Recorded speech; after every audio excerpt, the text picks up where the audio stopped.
Hello दोस्तों, नमस्कार। आपके अपने YouTube channel OP Singh academy channel पर मैं स्वागत करता हूं। मेरा नाम सोनू कुमार है। दोस्तों, आज क्या है, शो नंबर 5 है और इसके अंतर्गत क्या करेंगे, हिंदी साहित्य के महत्वपूर्ण क्वेश्चनों पर चर्चा करेंगे, जो कि सभी प्रतियोगी परीक्षाओं में यानी जहां भी हिंदी सिलेबस का मेंशन किया गया है वहां ये पूछा जाता है।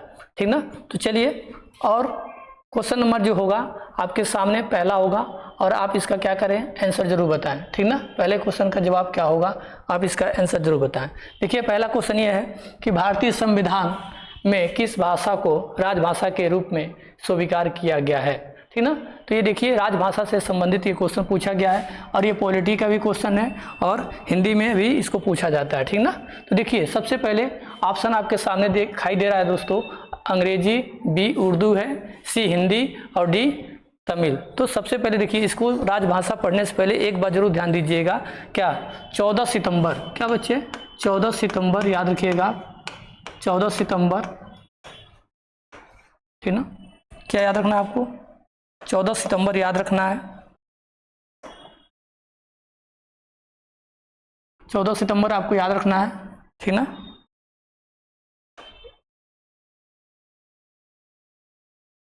चौदह सितंबर आपको याद रखना है। ठीक ना।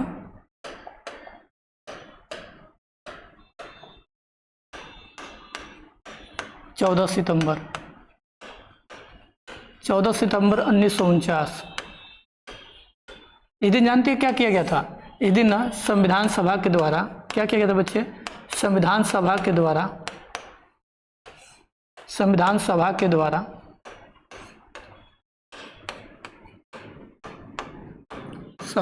द्वारा हिंदी को स्वीकार किया गया। क्या बच्चे, हिंदी को राजभाषा के रूप में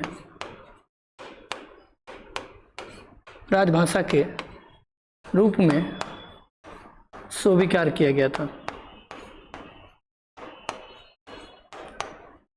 ठीक है, स्वीकार किया गया था। ठीक, किस दिन याद रखिएगा, 14 सितंबर 1949 को ये डेट याद रखिएगा, संविधान सभा के द्वारा हिंदी को राजभाषा के रूप में स्वीकार किया गया था। इसलिए देखोगे ना, 14 सितंबर को क्या मनाते हैं बच्चे, इस दिन आप हिंदी दिवस के रूप में मनाते हैं। क्या बच्चे, हिंदी दिवस के रूप में, क्या हिंदी दिवस के रूप में क्या करते हैं बच्चे, मनाया जाता है। ठीक ना। हिंदी दिवस के रूप में क्या करते हैं बच्चे, मनाया जाता है। ठीक ना। अब एक बात और याद रखिएगा, यानी कि 10 जनवरी, ये भी क्वेश्चन पूछा गया है, 10 जनवरी क्या बच्चे, 10 जनवरी को क्या मनाया जाता है, तो विश्व हिंदी दिवस के रूप में मनाया जाता है। क्या बच्चे, विश्व हिंदी दिवस के रूप में मनाया जाता है। ठीक ना। ये भी आप बात याद रखिएगा, किस दिन, 10 जनवरी को। ठीक ना। इसके बाद देखिएगा, आर्टिकल आपने एक पढ़ा होगा संविधान में, तो सबसे पहले राजभाषा का अगर उल्लेख देखोगे बच्चे, तो संविधान के भाग किस में बताया गया है, भाग 17 में बताया गया। क्या बच्चे, भाग 17 में बताया गया है। आर्टिकल पूछा जाए बच्चे तो याद रखिएगा, अनुच्छेद किस में बताया गया है, तो अनुच्छेद 343 याद रखिएगा। इसमें बताया गया ना बच्चे, आर्टिकल 343 में एक कहा गया ना, संघ की राजभाषा क्या होगी, संघ की राजभाषा का उल्लेख है, संघ की राजभाषा का क्या है बच्चे, उल्लेख है। ठीक ना। संघ की राजभाषा का उल्लेख है, जो संघ की राजभाषा क्या होगी बच्चे, हिंदी होगी। ठीक ना, हिंदी होगी, जिसका लिपि क्या होगा बच्चे, जिसका लिपि क्या होगा, तो लिपि बताया गया देवनागरी। क्या, देवनागरी। तो इस बात को आप जरूर याद रखिएगा। ठीक ना। कहाँ पे जिक्र किया गया है, राजभाषा के बारे में भाग 17 में चर्चा किया गया है। अनुच्छेद 343 ये कहता है बच्चे ना, संघ की राजभाषा का उल्लेख किया गया, नहीं, संघ राजभाषा के अंतर्गत हिंदी को शामिल किया गया, जो हिंदी की लिपि क्या होगी बच्चे, देवनागरी होगी। ठीक ना। इस बात को आप क्या करिएगा, याद रखिएगा। ये क्वेश्चन कई बार पूछा गया आपके एग्जाम में। ठीक, एक बात और याद रखिएगा, एक आर्टिकल आता है 348। क्या बच्चे, आर्टिकल 348 में देखोगे ना, सुप्रीम कोर्ट और हाई कोर्ट के भाषा के बारे में चर्चा किया गया है। तो सुप्रीम कोर्ट का जो भाषा होता है बच्चे क्या है, इंग्लिश है। ठीक ना, इसमें याद रखिएगा, इंग्लिश है। और उसके बाद हाई कोर्ट में देखोगे बच्चे, 2 भाषाओं का प्रयोग किया जाता है, एक तो हिंदी है, क्या बच्चे, एक तो हिंदी और दूसरी क्या है बच्चे, इंग्लिश। ठीक ना, याद रखिएगा।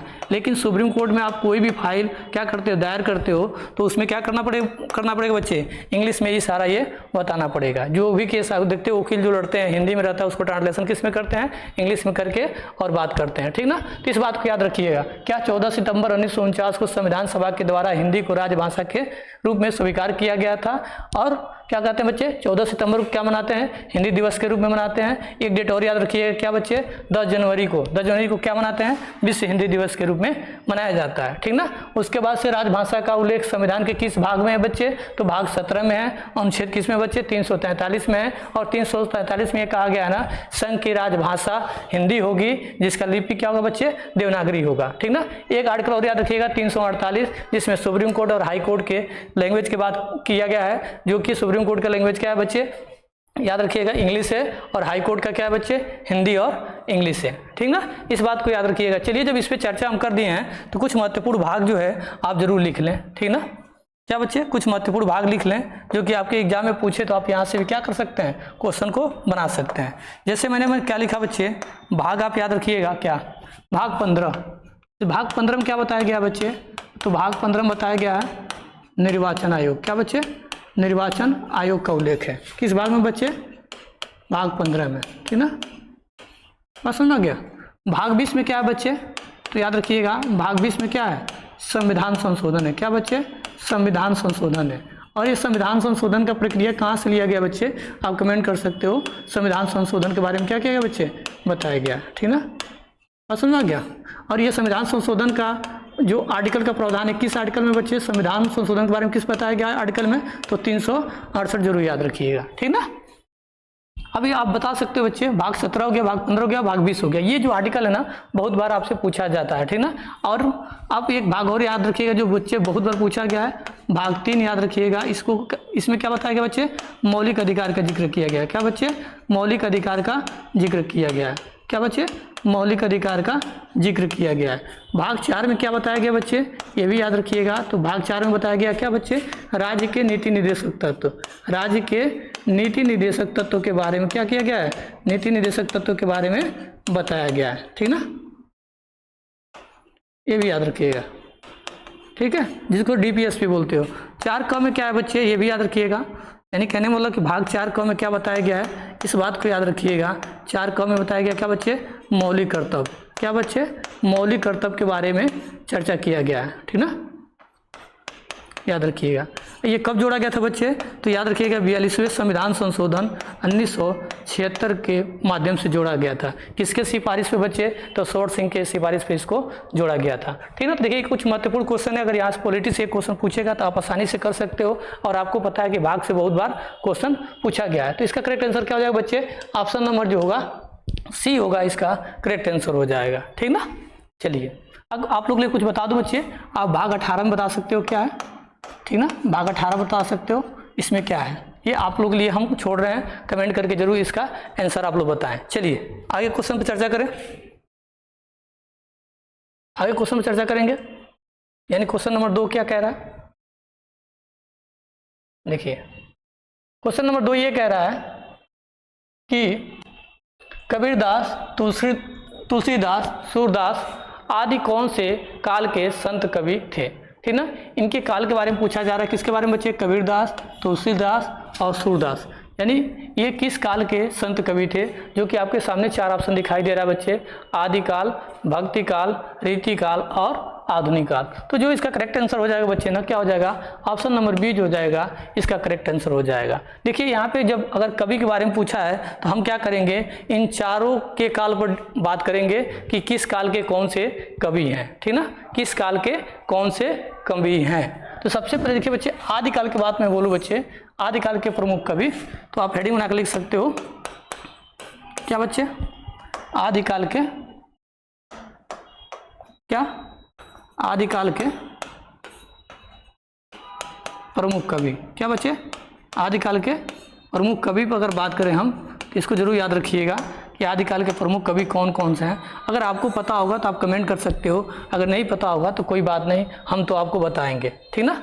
जैसे आपने एक कवि का नाम सुना होगा, दलपति विजय, ठीक ना, क्या बच्चे, दलपति विजय का नाम सुना होगा आपने। तो इनका सबका नाम लिखते चलते हैं हम लोग, कौन कवि हैं बच्चे, तो इनका याद रखिएगा। पहला कवि क्या है, दलपति विजय, ठीक ना, समझ में आ गया बच्चे। इनकी रचना क्या है बच्चे, तो याद रखिएगा खुमार रासो, क्या बच्चे, खुमार रासो इनकी रचना है, ठीक ना, इस बात को याद रखिएगा, ठीक है। दूसरा आपने नाम सुना होगा क्या बच्चे, चंद्रबरदाई, क्या बच्चे, चंद बरदाई का नाम सुना होगा, ठीक ना। इनकी रचना का नाम बताओ बच्चे, इनकी रचना कौन सा है? तो आपने नाम सुना होगा पृथ्वीराज रासो। क्या बच्चे? पृथ्वीराज रासो इनकी बहुत प्रमुख रचना है, याद रखिएगा, ठीक ना। आप एक नाम सुना होगा जगनिक, इनका भी रचना बताइए। जगनिक की रचना क्या है बच्चे? तो याद रखिएगा परमाल रासो। क्या बच्चे? परमाल रासो, याद रखिएगा, ठीक ना, परमाल रासो, ठीक है। एक और आपने नाम सुना होगा स्वयंभू, ठीक ना, ये बहुत बार पूछा गया है। स्वयंभू की रचना क्या है बच्चे? तो आप याद रखिएगा दोहा कोश, याद रखिए। क्या बच्चे? दोहा कोश, याद रखिएगा, इनकी महत्वपूर्ण रचना, ठीक ना। ये और ये सभी किस काल के कवि हैं बच्चे? तो आदिकाल के प्रमुख कवि हैं। एक और नाम याद रखिएगा, क्या बच्चे? जिनका नाम है विद्यापति। क्या नाम है बच्चे? विद्यापति, याद रखिएगा। और इनकी रचना पर बात बोलो बच्चे तो कीर्ति लता, याद रखिएगा। क्या बच्चे? कीर्ति लता जरूर याद रखिएगा। क्या? कीर्ति लता याद रखिएगा। और दूसरा याद रखिए बच्चे कीर्ति पताका। क्या बच्चे? कीर्ति पताका आप याद रखिएगा। क्या बच्चे?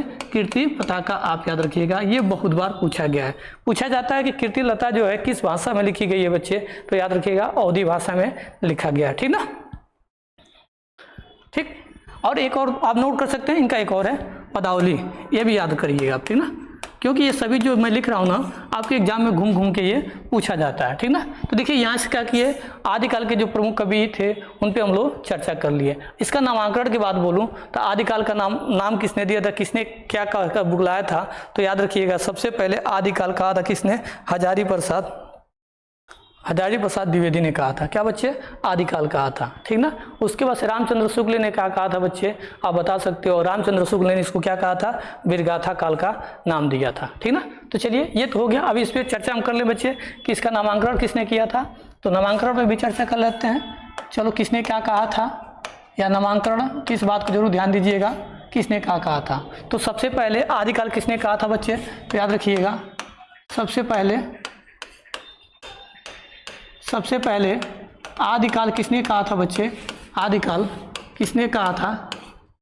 तो इस बात को याद रखिएगा, आदिकाल किसने कहा था बच्चे? तो इस बात को ध्यान दीजिएगा, किसने कहा था? हजारी प्रसाद क्या बच्चे? द्विवेदी ने कहा था। क्या बच्चे? हजारी प्रसाद द्विवेदी ने इसको क्या कहा था बच्चे? आदिकाल का नाम दिया था, ठीक ना, याद रखिएगा। सबसे पहले आदिकाल का किसने कहा था बच्चे? क्वेश्चन पूछेगा कि सबसे पहले आदिकाल किसने कहा था? तो हजारी प्रसाद द्विवेदी ने कहा था, ठीक ना, इस बात को याद रखिएगा। क्या बच्चे? हजारी प्रसाद द्विवेदी ने, ठीक है, एक मिनट, ठीक है बच्चे। क्या? हजारी प्रसाद द्विवेदी ने कहा था, ठीक, इस बात को याद रखिएगा।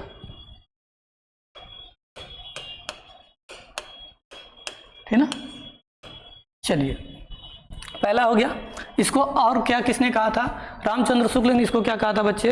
तो रामचंद्र शुक्ल ने आदिकाल को क्या कहा था? वीरगाथा काल कहा था। क्या बच्चे? वीरगाथा काल कहा था। किसने कहा था बच्चे?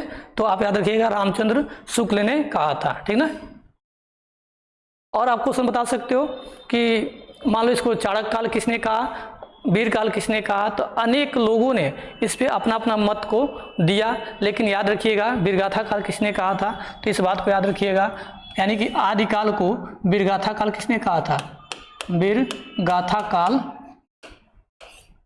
काल किसने कहा था बच्चे? वीरगाथा काल किसने कहा था? तो याद रखिएगा किसने कहा था बच्चे? तो उनका नाम रखिएगा रामचंद्र शुक्ल। किसने कहा था? तो याद रखिएगा उनका नाम क्या है बच्चे? रामचंद्र शुक्ल जरूर याद रखिएगा। क्या बच्चे?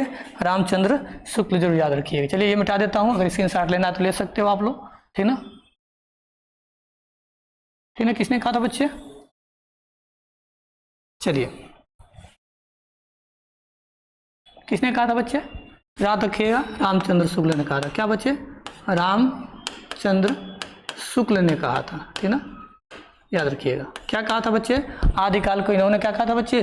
वीरगाथा काल कहा था। तो अगर क्वेश्चन पूछता है कि आदिकाल को वीरगाथा काल किसने कहा था बच्चे? तो रामचंद्र शुक्ल ने कहा था। अच्छा ये एक बात और बताओ कि चाणक्य काल किसने कहा था, यानी चाणक्य काल इसको कहा किसने कहा था? अगर पूछेगा कि आदिकाल को चाणक्य काल किसने कहा था, चाणक्य काल किसने कहा था बच्चे? तो बताओ क्या आंसर होना चाहिए? चाणक्य काल किसने कहा था? किसने कहा था बच्चे? तो आप नाम याद रख सकते हैं किसको?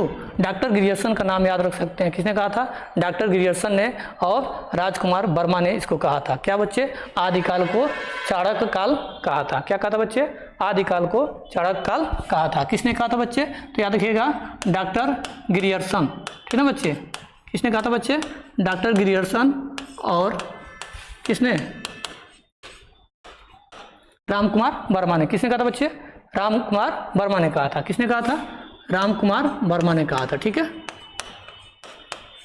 ठीक है, याद रखिएगा। ठीक, अब ये बताओ कि आदिकाल को वीरकाल किसने कहा था? यानी वीरकाल किसने कहा था? यानी आदिकाल को वीरकाल किसने कहा था? किसने कहा था? तो याद रखिएगा, उनका नाम बता सकते हो आप लोग, किसने कहा था। यानी आदिकाल को वीरकाल किसने कहा था या किसने नाम दिया था बच्चे, पूछा जाएगा तो याद रखिएगा क्या बच्चे? विश्वनाथ प्रसाद मिश्र का नाम याद रखिएगा। क्या बच्चे? विश्वनाथ प्रसाद मिश्र का नाम याद रखिएगा। क्या बच्चे? याद रखिएगा नाम इनका। क्या नाम है बच्चे?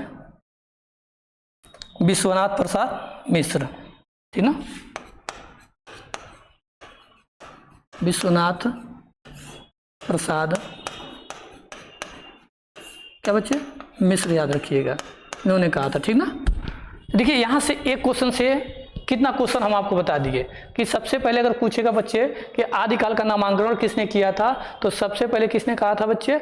हजारी प्रसाद द्विवेदी ने कहा था। सबसे पहले आदिकाल किसने कहा था? तो हजारी प्रसाद द्विवेदी ने कहा था।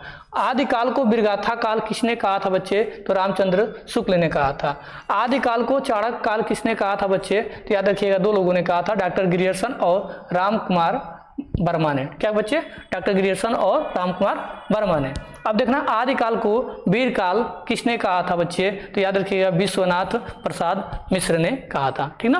उम्मीद करते हैं कि ये जो भी मैं लिख रहा हूँ आप लोग को ये बातें जो है अच्छी तरह से समझ में आ रहा होगा। देखो बच्चे, इसका एक और नाम होता है, जैसे कि सिद्ध सामंत काल किसने कहा था? सिद्ध सामंत काल किसने कहा था? तो याद रखिएगा राहुल संकेतयायन ने इनको नाम दिया था। ठीक ना? तो जैसे बहुत इसमें काल है, लेकिन जो महत्वपूर्ण है जो आप क्या कर सकते हो, नोट कर सकते हो। ठीक ना? चलो अब देखो बच्चे, यहाँ तक तो अभी नहीं सीमित है। अभी हम चर्चा किस पे करेंगे? कवि के बारे में चर्चा करेंगे, क्योंकि अभी तो हम आदिकाल पर चर्चा कर रहे थे, आदिकाल के प्रमुख कवि पर चर्चा किए, आदिकाल का नामांकन किसने किया उस पर चर्चा कर ली हम लोग। अब चर्चा करेंगे किससे बच्चे? रीतिकाल पर, कि रीतिकाल के प्रमुख कवि कौन कौन से हैं। तो आप बता सकते हो कि रीतिकाल के प्रमुख कवि कौन कौन से हैं बच्चे? तो याद रखिएगा जो इसके प्रमुख कवि हैं बच्चे, आपने केशवदास का नाम सुना होगा। क्या बच्चे? केशवदास। क्या बच्चे? केशवदास का नाम आपने सुना होगा। उसके बाद से क्या बच्चे? बिहारी का नाम सुना होगा। क्या बच्चे? बिहारी का नाम सुना होगा। उसके बाद आपने भूषण का नाम सुना होगा। ये सभी किस काल के कवि हैं बच्चे? तो रीतिकाल के कवि हैं। उसके बाद किसका नाम सुना होगा बच्चे? मतीराम का आपने नाम सुना होगा। ये सभी लोग किस काल के कवि हैं बच्चे? तो याद रखिएगा रीतिकाल के सभी ये कवि हैं। कौन कौन से बच्चे? आपने आसानी से देख लिया। क्या बच्चे?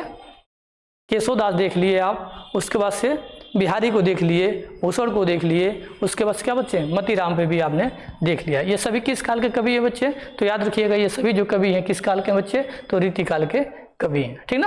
अब देखिए आधुनिक काल को देखो बच्चे 6 भागों में बांटा गया है। अगर पूछता है कि आधुनिक काल के निम्न में से कौन से कवि हैं, तब तो इस तरह से अगर क्वेश्चन आएगा तब तो आप कर जाओगे। लेकिन अगर इसको बांट दिया जाए भारतेंद्र युग, छायावादी युग, ठीक ना, तो उसमें आप कंफ्यूजन हो जाएंगे, क्योंकि सभी कवियों क्या किया गया है? अलग अलग रखा गया है। लेकिन याद रखिएगा आधुनिक काल के पूछेगा कि निम्न में से कौन से आधुनिक काल के कवि हैं, तो उस कंडीशन में आप याद रखिएगा किसको किसको याद रखना है आपको? तो पहले याद रखना है बच्चे किसको? मैथिली शरण गुप्त को। किसको? मैथिली शरण गुप्त को। किसको बच्चे? मैथिली शरण गुप्त को याद रखना है। ठीक, उसके बाद से आपको याद रखना है बच्चे किसको? जयशंकर प्रसाद जी को। क्या बच्चे? जयशंकर प्रसाद जी को आपको क्या करना है बच्चे? याद रखना है। ठीक है, उसके बाद किसको याद रखना है बच्चे? राम नरेश त्रिपाठी को याद रखना है। क्या बच्चे? राम नरेश त्रिपाठी को याद रखना है। क्या बच्चे? राम नरेश त्रिपाठी को। चलिए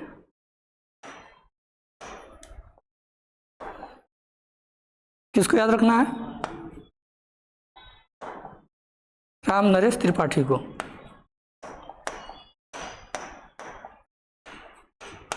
राम नरेश त्रिपाठी को याद रखना है,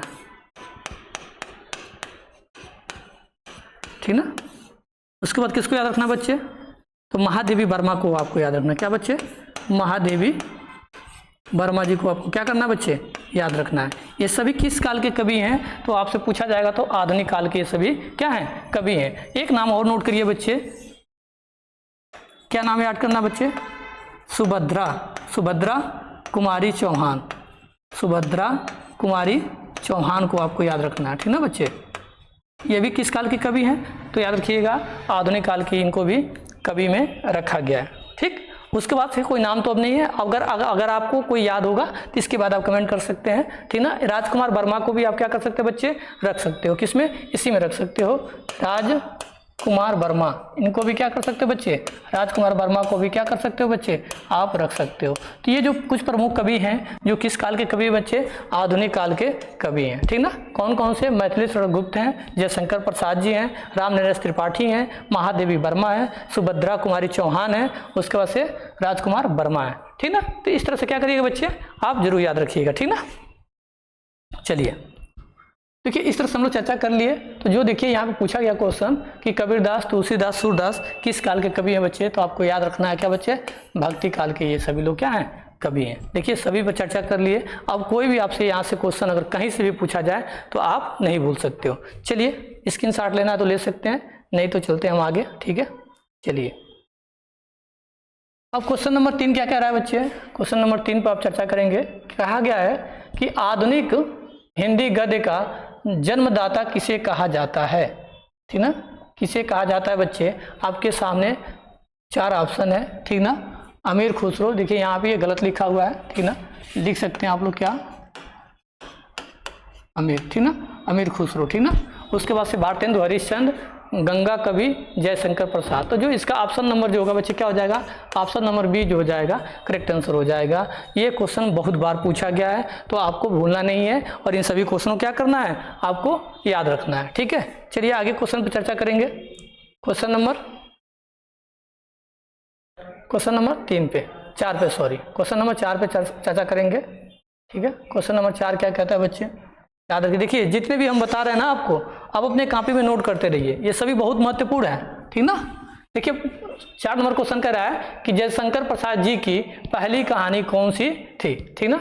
याद रखिएगा इसमें पहली कहानी के बारे में पूछा गया, जयशंकर प्रसाद जी के बारे में। अब मान लो पहले तो पूछा गया है, अगर अंतिम पूछ लेगा तब आप क्या बता सकोगे, तो मैं वो भी बताऊंगा कि अगर पहला पूछा गया, अगर अंतिम पूछता है तब भी आपको उस केस में क्या करना है बच्चे, भूलना नहीं है। क्योंकि आप जो है किस कोचिंग के बच्चे हो, तो मिशन एकेडमी के बच्चे हो और आपका कोई भी क्वेश्चन एग्जाम में पूछेगा इससे बाहर नहीं जाएगा, ठीक ना। अगर विश्वास हो तो वीडियो को लाइक, शेयर, कमेंट और चैनल को सब्सक्राइब जरूर करें और अपना कमेंट जरूर करके बताएं कि क्या ये क्लास जो है आप लोग के लिए सही है या नहीं है। तो देखिए बच्चे आपके सामने 4 ऑप्शन दिखाई दे रहा है, गुंडा हो गया, सालवती हो गया, ग्राम हो गया और क्या हो गया बच्चे, मछुआ हो गया। तो इसमें जो ऑप्शन नंबर क्या होगा बच्चे, ऑप्शन नंबर बी जो हो जाएगा, सॉरी 1 मिनट बच्चे, सॉरी, ऑप्शन नंबर जो क्या होगा बच्चे, ऑप्शन नंबर जो होगा इसका सी जो हो जाएगा, क्या हो जाएगा बच्चे, करेक्ट इसका आंसर हो जाएगा। क्या होगा बच्चे, ऑप्शन नंबर सी जो हो जाएगा इसका करेक्ट आंसर हो जाएगा। अगर अंतिम कहानी पूछता है बच्चे, यानी जयशंकर प्रसाद की अंतिम कहानी पूछता है तो याद रखिए क्या बच्चे, अगर अंतिम पूछता है अंतिम कहानी तो याद रखिएगा क्या बच्चे, अंतिम कहानी, ठीक ना। अंतिम कहानी अगर पूछ लेता है तो सालवती जरूर आप लोग याद रखिएगा, ठीक ना। ये जयशंकर प्रसाद जी क्या है, अंतिम कहानी है, ठीक ना। पहला क्या हो गया बच्चे, ग्राम, दूसरा क्या, अंतिम क्या हो गया बच्चे, सालवती हो गया। जयशंकर प्रसाद जी के बारे में मैंने चर्चा किया था, इनकी रचना पे भी चर्चा किया था, ठीक ना। तो इस बात को आप जरूर याद रखिएगा क्योंकि मैं सब कुछ पढ़ा चुका हूँ, ठीक ना। चलिए अगर आपने वीडियो नहीं देखा होगा तो प्लेलिस्ट में जाकर क्या कर सकते हैं, देख सकते हैं। देखिए बच्चे यहाँ पूछा गया है खड़ी बोली का प्रथम महाकाव्य कौन सा था, ठीक ना। खड़ी बोली का प्रथम महाकाव्य कौन सा था, इसमें देखिए 4 ऑप्शन दिया है। इसमें पहला ऑप्शन दिया है बच्चे क्या, कमायनी, ठीक ना, कमायनी दिया है। बी जो दिया है बच्चे प्रीप्रवास दिया है। सी जो दिया है बच्चे साकेत दिया है। डी क्या दिया है बच्चे, निर्जा दिया है, जो कि इसका करेक्ट आंसर हो जाएगा बच्चे ऑप्शन नंबर बी जो हो जाएगा करेक्ट आंसर हो जाएगा, ठीक ना। ऑप्शन नंबर क्या होगा बच्चे, बी जो हो जाएगा इसका करेक्ट आंसर हो जाएगा। ये बताओ कि ये रचना किसकी है, आप कमेंट कर सकते हो, ठीक ना। इसका मतलब बता सकते हो कि प्रिय प्रवास किसकी रचना है बच्चे, तो आप कमेंट करके क्या कर सकते हो, बता सकते हो, ठीक ना। अगर वीडियो अच्छा लगे तो लाइक शेयर कमेंट और चैनल को सब्सक्राइब जरूर करें। तो वीडियो देखने के लिए बहुत बहुत धन्यवाद।